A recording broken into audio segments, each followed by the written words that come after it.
Hi guys! So marami akong comments na nababasa kung saan daw ako nakakuha ng clients. So share ko sa inyo. Yan. So first, punta kayo sa onlinejobs.ph. And then, dapat ganito yung makikita nyo. The job board for virtual workers in the Philippines. So look 67,888 na job seekers. Then, click nyo lang yung tatlong line sa taas. Then, ito yung lalabas. Kung may account ka na, login ka lang. And kung wala pa, mag-sign up ka na. So, yun sa akin, ganito na yung nakikita ko. My account. And then, yung account status ko is active.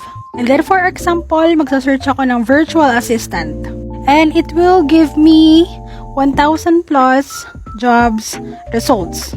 And ang maganda dito, everyday siyang nagpo-post. Like yan, March 7, ngayon ako nag-search. So, yan, madami silang mga job openings. And then, pwede nyo din i-refine yung results. Kung gusto nyo lang is freelance, gusto nyo lang is part-time, or gusto nyo full-time. Yan.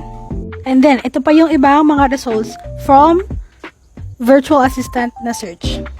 And the good thing is, sobrang daming companies or clients na nag-hire ng mga employees kahit wala experience. Because in my experience, sa lahat na naging client ko, provided nila ang training. Kung pumasok ako ng social media chat support, customer service representative, na ngayon naman sa copywriting and real estate, lahat sila provided nila ang training. Kaya don't you worry kahit wala ka pang experience. Go na, mag-create na ng account and good luck!